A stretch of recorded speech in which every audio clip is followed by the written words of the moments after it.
Thank you, Mr. Chair, and thanks to the ranking member as well. Welcome, Secretary Collins. Thank you for being here today and for your own military service. And just a note to my colleague from North Carolina, a lot of us have been working hard on reform at the VA for a long time and agree that there need to be changes, but that is not what my line of question is about. This is about whether the so-called changes you are already making are being made with thought and transparency in a way that will serve veterans the best.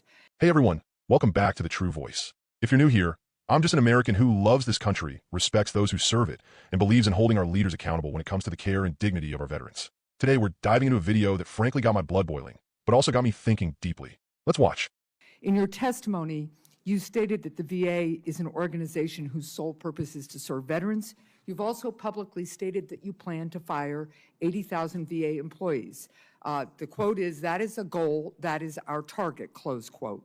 Well, roughly 25% of VA employees are themselves veterans, meaning that if you do follow through with this plan, you'll likely end up firing thousands of veterans. It's also worth noting that the Veterans Health Administration accounts for nearly 90% of all VA employees. So if you're firing evenly across the VA, you'll end up firing roughly 70,000 VHA employees.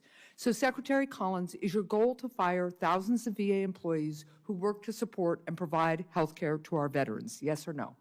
My goal is to make sure that veteran care is done in the best possible way, and putting numbers in place that, of course, you have no blueprint for is not helping any veteran in this room. The numbers that I am talking about are the numbers that exist at the VA now, and I'm basing my remarks and my questions on your public statements because to many of the other senators' points, we aren't getting specifics from you or your agency. Now, how many employees does the VA have that work outside of the Veterans Health Administration? If you divide it up in the different administrations, it's the vast majority are close to, what will be the last number, 350? So let me answer the question. Outside 370,000 in VHA, the rest are off of outside of the VHA, there are 54,000 employees. It is actually impossible for you to fire 80,000 employees without firing those who help provide health care to our veterans. And I'm disappointed that in all this back and forth, you seem to be trying to hide that. Senator, can I ask a question? I mean, I just want to respond to this because I have a question for you. My goal is to actually take care of veterans' health care. And when you look at an interior designer in a hospital, is that actually taking care of health care? I don't think so. Those are the kind of positions we're looking for. And you have multiple duplicity of stuff. My point is this. If there are a few hundred here and there, but you are talking about 80,000 employees, 54,000 employees work outside of VHA. So you're going to have to you are taking a meat cleaver approach. There's that old adage, measure twice, cut once. You guys have been cutting without measuring. Now let me get to another question. Well, I've not cut anything yet. No one in the we've not cut anything 2,500 employees randomly. There's been no one in the Trump, Secretary, my time is my time. No one in the Trump administration has been able to explain how cutting nearly 1 in 5 VA employees won't harm health care and service for veterans. In fact, just last week, the VA's head of clinical services, the top doctor in the entire VA, came before this committee and stated that he has not been involved in any discussions about how firing 80,000 employees would affect veterans' care. And he had not seen or been provided any analysis as to how these planned firings might affect care for veterans. That is the VA's head doctor, the person in charge of primary care, emergency medicine, surgery, mental health, et cetera, saying that no one from your team has even bothered to once ask him whether firing 1/5 of all VA employees would make health care better or worse for our veterans. So, Mr. Secretary, why haven't you asked the VA's top doctor whether your plans to fire 80,000 VA employees would harm health care for veterans? I will not speak for anyone else who gave that testimony, but I will say this, in VHA, VBA, and NCA, they all have working groups. They all have it. The senior leadership have been working on this process. Well, this doctor told us that he has not been involved in any of those discussions. Recent reporting states that the Department of Defense may cut the Army's active duty force by up to 90,000 soldiers. To cut the force by that much we could reasonably expect that thousands of soldiers will end up leaving active duty and returning to civilian life, meaning that they will lose their military health care and will almost certainly turn to the VA. How is the VA preparing to care for those soldiers, and how does firing 80,000 employees support that preparation? You know, again, the interesting part is they will be taken care of as every veteran who's earned the benefit going forward. I cannot state this enough, and we can continue this process with everybody who wants to ask, and I get it.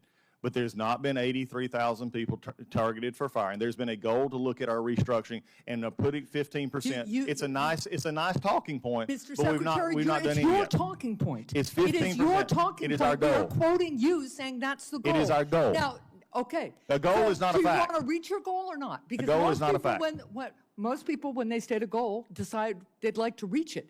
If you don't want to reach 80,000, revise your goal and tell us what you want to do. Talk to us about the analysis you've performed. You've got a lot of knowledgeable people, both sides of this aisle. Both sides of this aisle want to serve veterans. It is our primary honor and privilege as Americans to do it. And we are asking to engage with you in a way to reform the VA, improve care, but make sure that that health care and those services are there for veterans. And just tossing out big numbers and cutting before you're measuring is not the way to do it. Thank you, Mr. Chair. Senator Cassidy. Can I finish that? Because again, this is the part. Senator Cassidy. Secretary Collins. Yeah, I mean, this is the problem that we have. And this is the problem that I saw when I was in Congress. It was a problem that I've seen everywhere. When we go into something and you look at it, you have to go in and look at the process to start with. You start with a goal, you start with what you're looking for, and then you use the data that you find from your organizations to make the best choices you can without a meat cleaver approach.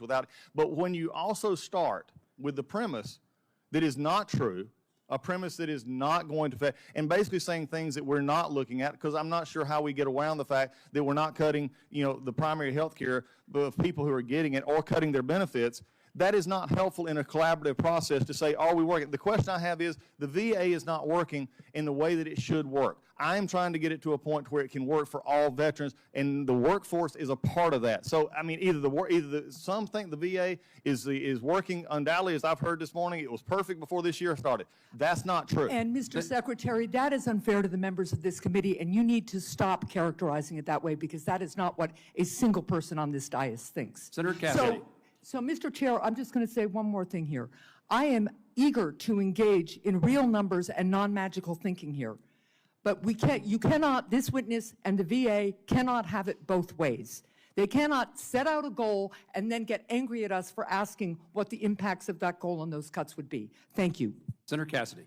Let me tell you, this was not your everyday bureaucratic hearing. What we saw here was a raw, intense, and necessary exchange between Senator Maggie Hassan and VA Secretary Collins. And let me be honest, Senator Hassan asked the tough questions that needed to be asked. So here's the deal. Secretary Collins has publicly stated a goal to fire 80,000 VA employees. That's not a rumor. That's not speculation. That's a direct quote. Now, I don't care what side of the aisle you're on.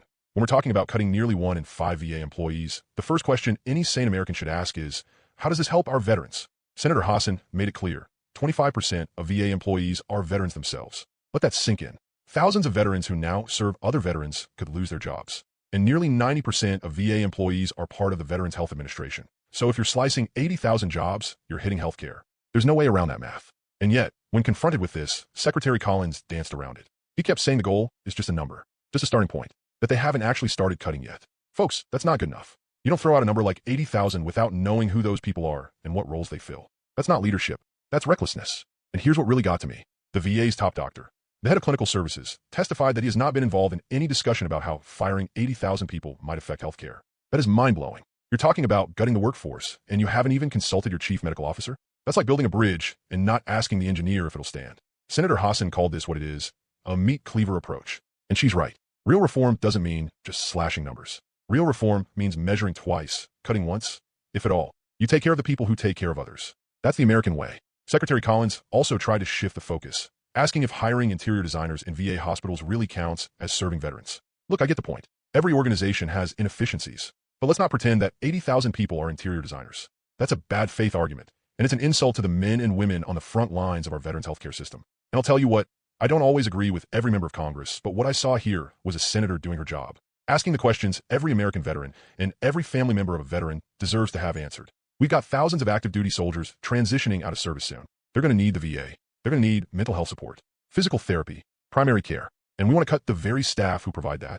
That's backwards. Now look, I believe in improving government agencies. The VA isn't perfect. No one's saying it is. But as an American patriot, I believe we owe our veterans everything. We don't send people off to fight wars, serve their country, come home changed, and then hand them a ticket to stand in a longer line because we restructured their care away. Senator Hassan ended her remarks by saying we need real numbers, not magical thinking. And that, my friends, is exactly what this conversation needs. Accountability, honesty, planning, compassion. So Secretary Collins, if this really is about restructuring for the better, show us the plan. Engage with the people who know how care is delivered. Involve the doctors. Involve the nurses. Involve the veterans. Don't just drop a number and call it strategy. To my viewers, if you're a veteran, if you know a veteran, if you care about how we treat our heroes, this is the moment to pay attention and to speak up. Contact your representatives. Demand real answers, because silence is how bad decisions become permanent policies.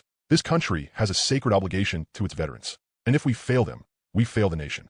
Thanks for watching. Stay informed, stay patriotic, and above all, stay involved.